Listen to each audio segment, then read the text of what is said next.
video kali ini, kita akan bahas secara singkat mengenai apa itu assessment, bagaimana prosesnya dan aspek penilaian dasarnya.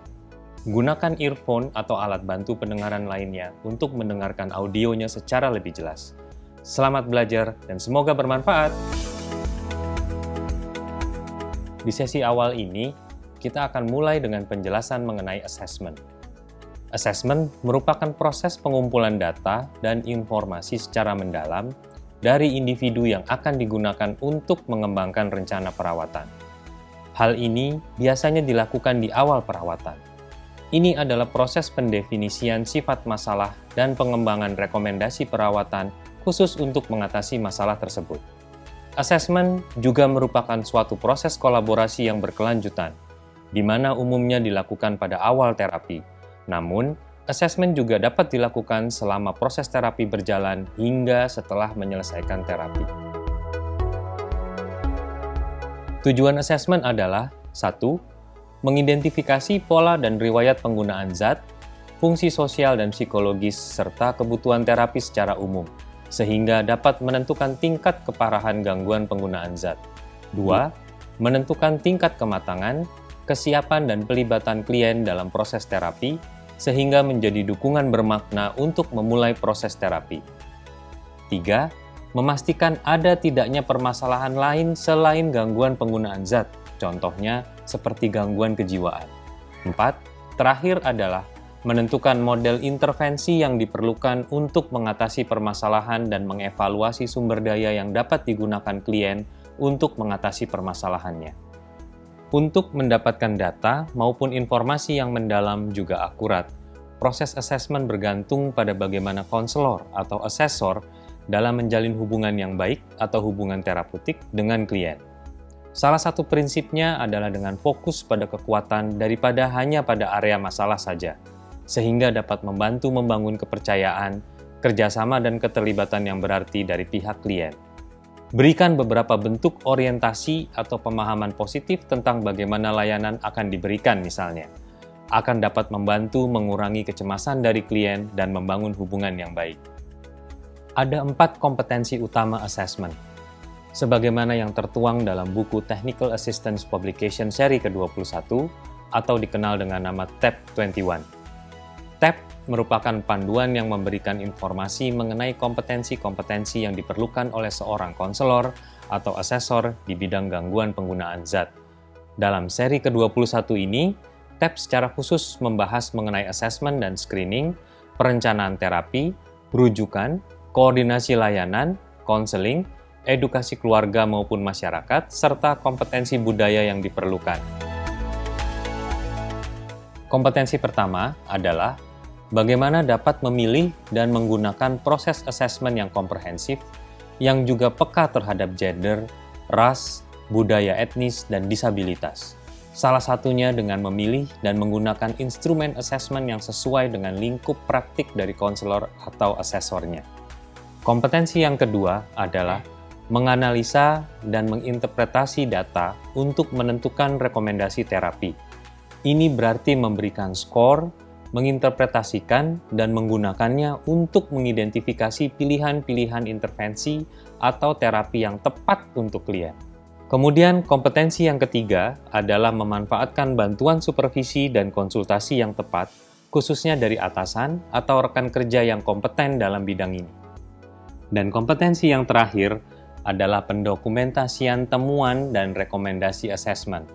Lakukan pendokumentasian yang jelas, ringkas dan mudah dipahami, yang menggabungkan berbagai informasi dari berbagai sumber terpercaya. Ada beragam instrumen yang dapat digunakan dalam melakukan assessment di bidang gangguan penggunaan zat.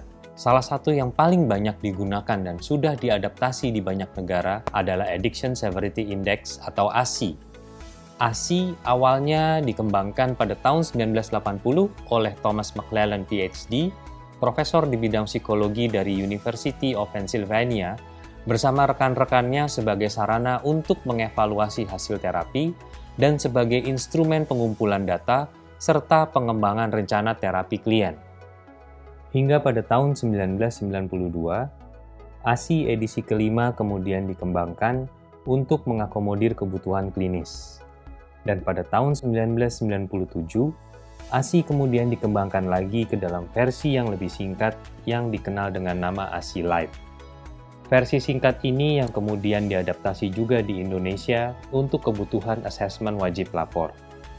Apabila dalam sebuah lembaga atau pusat layanan tidak memiliki instrumen pengukuran atau asesmen selain ASI, maka ASI versi lengkap yang akan direkomendasikan. Dalam modul pelatihan ini, kami juga akan menggunakan ASI versi atau edisi kelima untuk membantu mengembangkan rencana terapi individual yang komprehensif.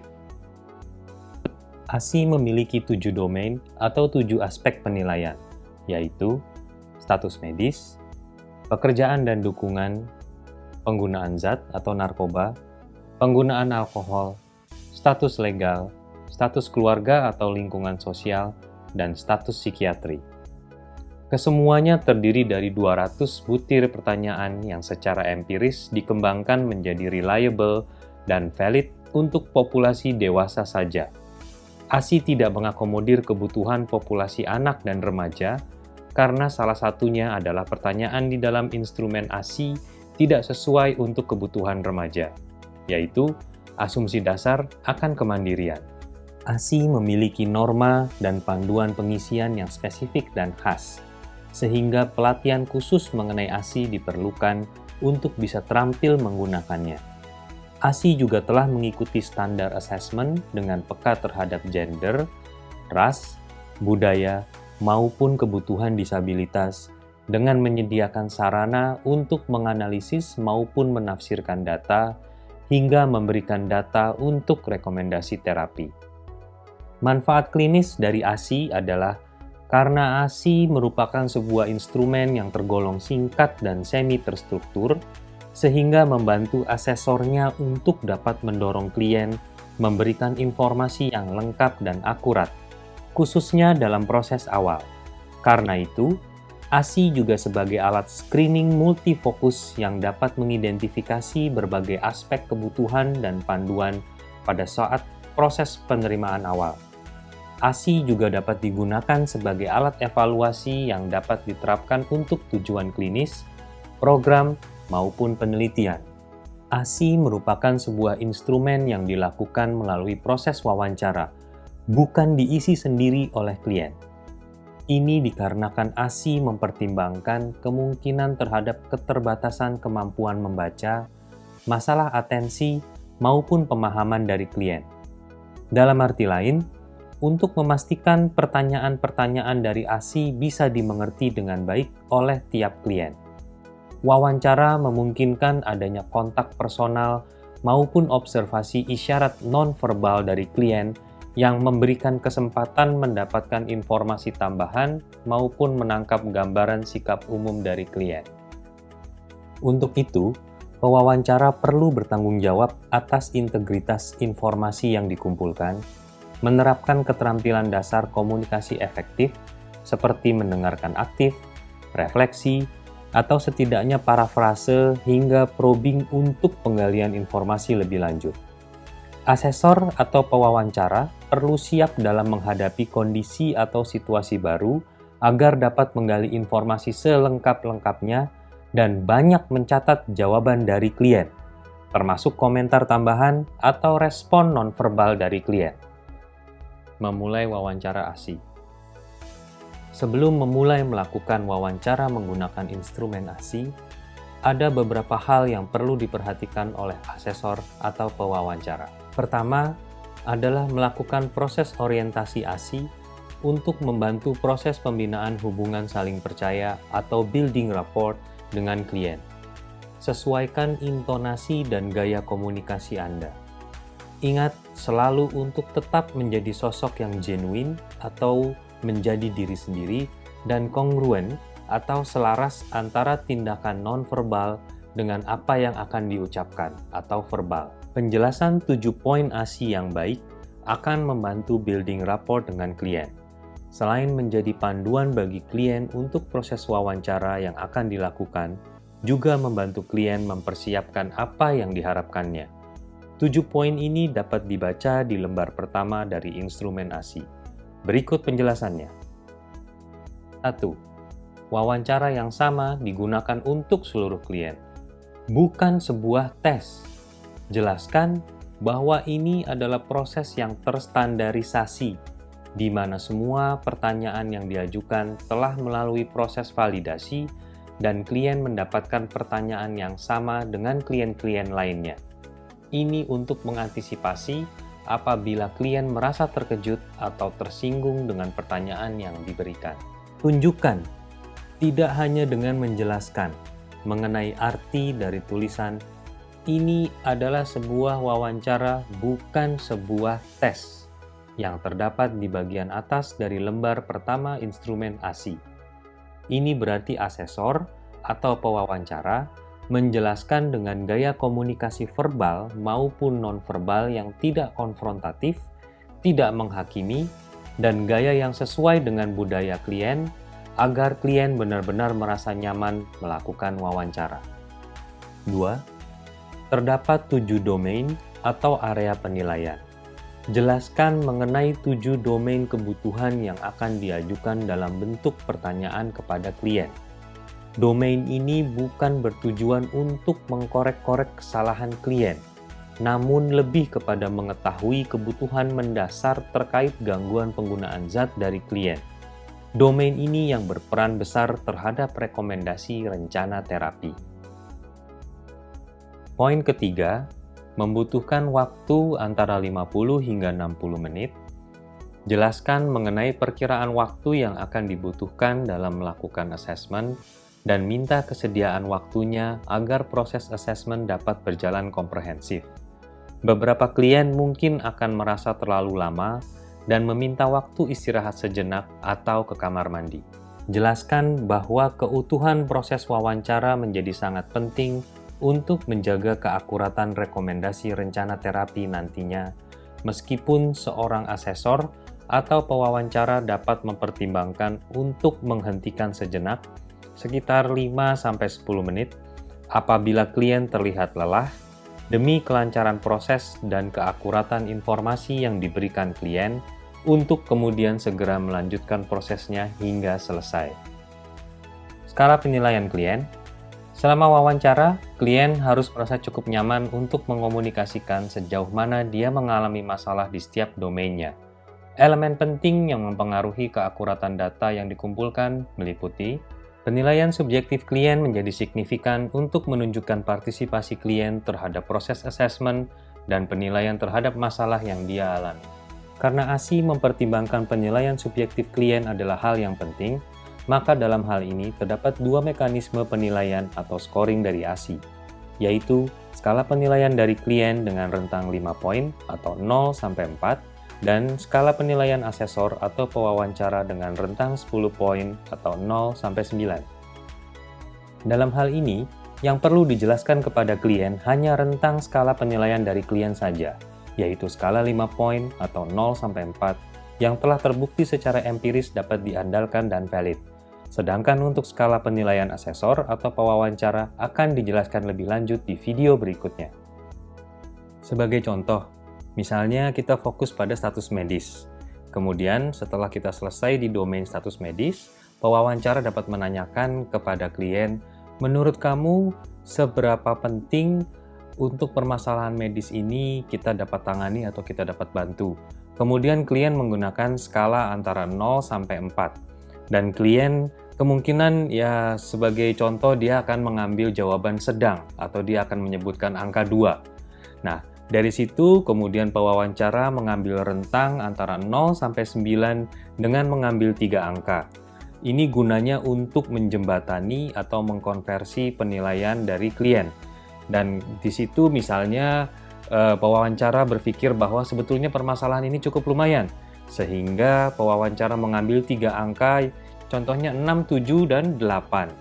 Sehingga konversi antara skala dari klien dengan skala dari pewawancara, klien mengeluarkan angka 2, pewawancara mengeluarkan 6, 7, 8, dan yang terdekat adalah angka 6. Sehingga menjadi satu keputusan bahwa angka 6 lah yang menjadi angka atau skor dari domain status medis. Penting untuk menjelaskan mengenai skala dan maknanya tersebut di awal wawancara. Jelaskan juga bahwa skala itu hanya digunakan pada beberapa pertanyaan saja. Sebagai contoh, misalnya pada pertanyaan, seberapa terganggunya kamu dalam 30 hari ini mengenai rasa sakit di perutmu? Dan seberapa penting bagi kamu untuk mendapatkan perawatan untuk itu?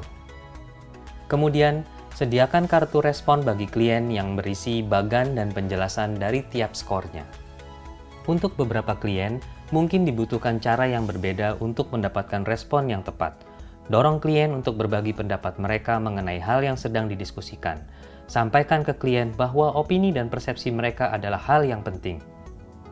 Kebutuhan utama pada bagian ini adalah untuk mendapatkan pendapat klien, bukan sekedar mendapatkan penilaian yang tepat sesuai penilaian asesor atau pewawancara. Maka, membuat klien menggunakan bahasanya sendiri untuk mengungkapkan pendapat lebih tepat daripada memaksakan penilaian yang tepat. Untuk menjadi perhatian, bahwa skala penilaian klien tidak dapat berdasarkan pada persepsinya tentang masalah dari selain domain yang ditanyakan. Itu karena setiap penilaian pada satu domain masalah tertentu ditentukan terpisah dengan masalah yang ada di domain lainnya yang terjadi dalam rentang waktu tertentu, yaitu 30 hari terakhir atau sepanjang hidup klien. Poin kelima, kerahasiaan. Jelaskan peraturan mengenai kerahasiaan yang berlaku di lembaga Anda dan juga secara umum. Salah satunya adalah menjelaskan siapa saja yang dapat mengakses informasi dan dapatkan persetujuan dari klien. Beri ruang untuk klien mengungkapkan kekhawatirannya dan beri penjelasan yang sesuai agar klien dapat memahaminya. Jelaskan juga bahwa kerahasiaan itu memiliki batasan, di mana Anda maupun pihak berwenang di lembaga Anda dapat membuka informasi rahasia dari klien tanpa persetujuan dari klien, apabila dalam kondisi yang membahayakan keselamatan klien maupun orang lain. Poin keenam, hak untuk menolak menjawab. Meskipun kelengkapan informasi menjadi penting dalam membuat rekomendasi rencana terapi klien, namun keakuratan atau kebenaran informasi menjadi lebih penting.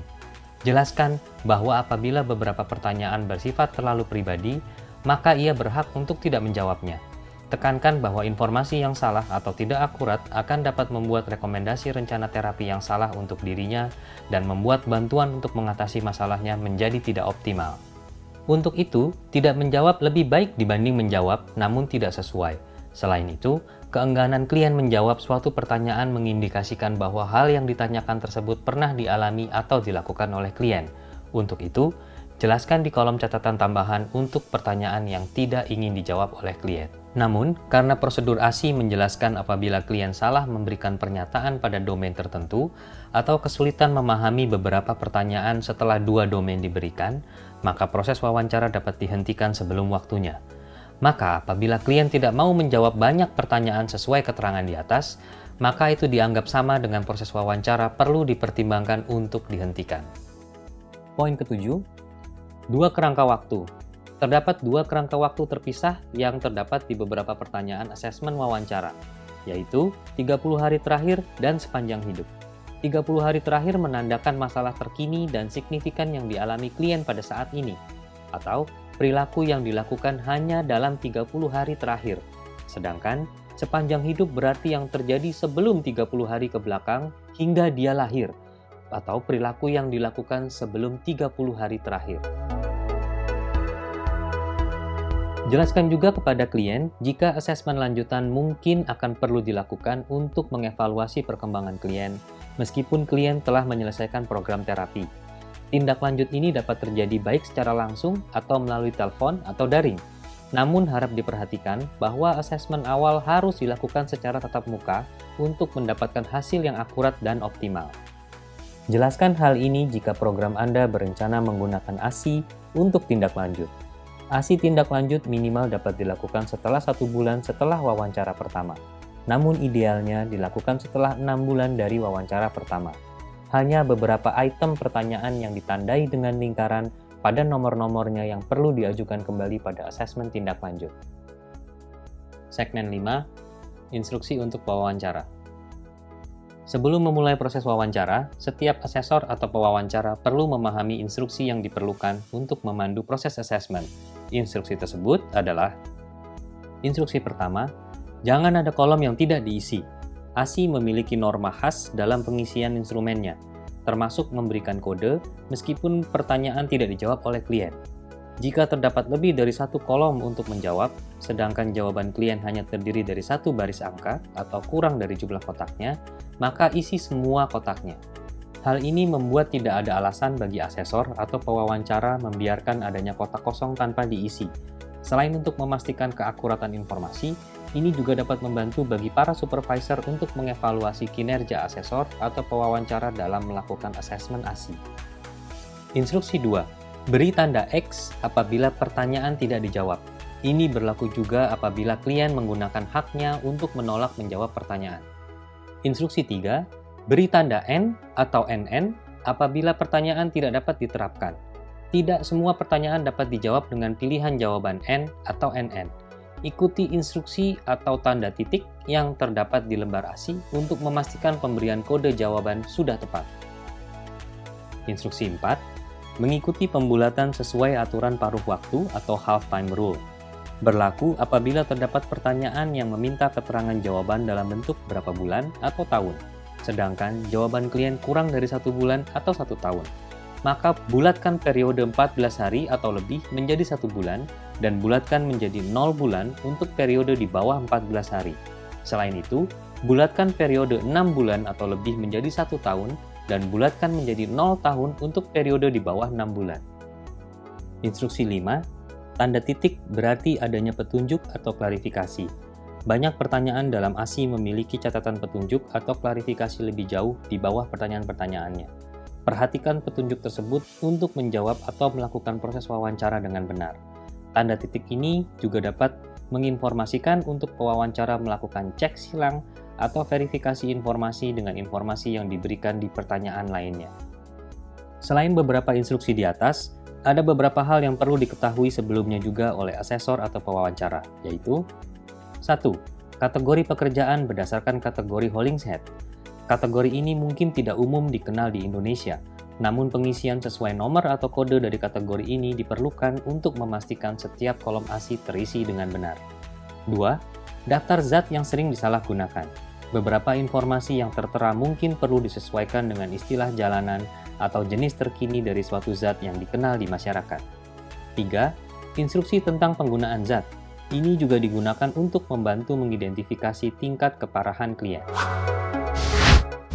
Di video berikutnya, akan dihadirkan roleplay atau pengadeganan wawancara ASI antara pewawancara bersama klien dengan pembahasan domain-domain yang terdapat di dalam ASI.